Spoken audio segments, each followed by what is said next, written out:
আমরা যারা রন্ধনশিল্পী আছি তারা অনেক খাবার খাওয়ার পরে তার স্বাদ, ঘ্রাণ এবং কালার দেখেই বুঝতে পারি খাবারটা কিভাবে রান্না করা হয়েছে। এই কথাটা এজন্যই বললাম কারণ আজকে আমি আপনাদেরকে একটা সিক্রেট রেসিপি তৈরি করে দেখাবো বিরিয়ানির। পুরান ঢাকার স্পেশাল হাজির বিরিয়ানির রেসিপি হয়তো কেউ কোনো দিন পাবেন না, তবে আমি আমার অভিজ্ঞতার আলোকে এই রেসিপিটা আপনাদের সাথে শেয়ার করার চেষ্টা করেছি। হ্যালো পরানের ভাই এবং বোনেরা, আজকে তৈরি করে দেখাবো পুরান ঢাকার স্পেশাল হাজির বিরিয়ানি। এই ঈদ স্পেশাল হাজির বিরিয়ানিটা হবে একেবারে অথেন্টিক ওয়েতে। পুরান ঢাকার হাজির বিরিয়ানির রহস্য কিন্তু এখন ফাঁস হতে চলেছে। চলুন শুরু করা যাক।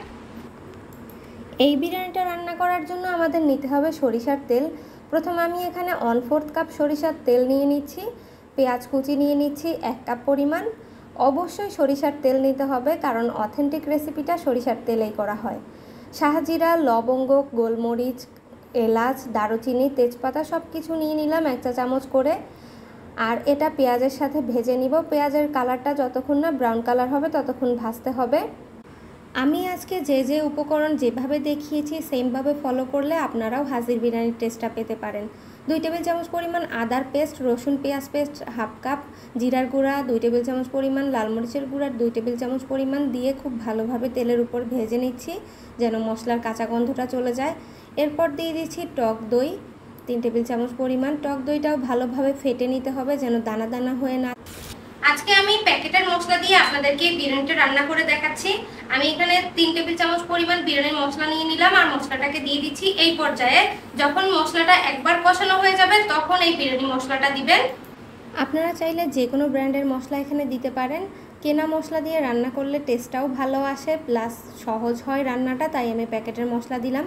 লবণ দিয়ে দিচ্ছি 4 চা চামচ পরিমাণ। 1 কেজি চালের জন্য আমি 4 চা চামচ লবণ দিয়েছি। যত কাপ চাল হবে তত 4 চামচ আমাদের লবণ দিতে হবে।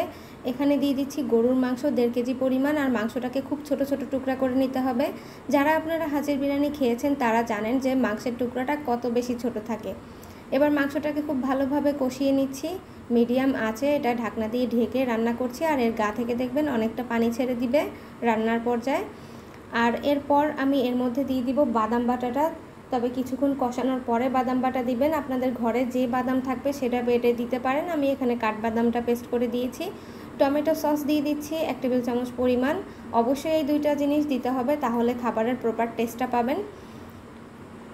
যখন মাংসটা একেবারে মশলা শুকিয়ে আসবে, উপরে তেল ভেসে উঠবে, তখন এটা চুলা থেকে নামিয়ে নিব।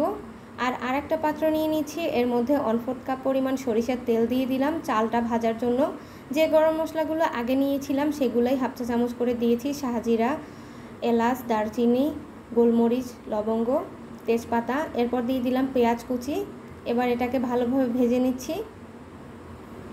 পেঁয়াজটা একেবারে ব্রাউন কালার হয়ে আসলে তখন এর মধ্যে আগে থেকে ধুয়ে রাখা, পানি শুকিয়ে রাখা চাল দিয়ে দিতে হবে। আমি এখানে চিনি গুঁড়া পোলাওয়ের চাল ব্যবহার করেছি। আর 2 মিনিট ভেজে নিয়ে তার মধ্যে দিয়ে দিব গরম পানি 2 লিটার পরিমাণ। গরম পানি দিলে রাইসটা অনেক ঝরঝরে হয়। চিনি দিয়ে দিলাম আর দিয়ে দিচ্ছি গুঁড়া দুধ। এবার দিয়ে দিলাম 6-7টা কাঁচামরিচ। চিনি 1 টেবিল চামচ পরিমাণ দিয়েছি, গুঁড়া দুধ 2 টেবিল চামচ পরিমাণ দিয়েছি। এবার ঢাকনা দিয়ে ঢেকে বলক আসা পর্যন্ত অপেক্ষা করব। গুঁড়া দুধ আর চিনিটা দেওয়ার কারণে খাবারের স্বাদ দ্বিগুণ বেড়ে যাবে, অবশ্যই দেওয়ার চেষ্টা করবেন। এরপর দিয়ে দিব মাংসটা, আর যখন চালের পানিটা কিছুটা টেনে যাবে তারপরে মাংসটা অ্যাড করবেন, অর্থাৎ বলক চলে আসার পরপরেই মাংসটা অ্যাড করে দিতে হবে। এতে করে সব জায়গায় ভালোভাবে মশলাটা লেগে যাবে। এবার ভালোভাবে মিশিয়ে দিচ্ছি, কোনো জায়গা থেকে যেন আবার সাদা সাদা না থেকে যায় সেটা খেয়াল রাখতে হবে। আর এই পর্যায়ে দিয়ে দিচ্ছি কেওড়ার জল 1 চা চামচ পরিমাণ আর দিয়ে দিচ্ছি গোলাপ জল 1 চা চামচ পরিমাণ। এখন কিন্তু বিরিয়ানিটা একেবারে লাস্ট পর্যায়ে আছে আর এই পর্যায়ে চুলার আঁচ একেবারে লোতে থাকতে হবে। পাতলা তলাযুক্ত পাতিলায় রান্না করলে নিচে একটা তাওয়া দিয়ে নেবেন। এই পর্যায়ে ঘি দিয়ে দিচ্ছি 3 চা চামচ পরিমাণ। এবার ঢাকনা দিয়ে ঢেকে 10 থেকে 15 মিনিট চুলার একেবারে লো আঁচে রেখে রান্না করব। তারপর চুলা বন্ধ করে আরও 10 মিনিট চুলার উপরেই রেখে দিব। এরপরে আমাদের গরম গরম হাজির বিরিয়ানি পরিবেশনের পালা। দেখতেই পাচ্ছেন চালটা কত ঝরঝরে হয়েছে। আর এর স্বাদের ব্যাপারে যে কি বলবো, আমার কাছে যত ধরনের বিরিয়ানি আছে সব থেকে বেশি মজার লাগে হাজির এই বিরিয়ানিটা।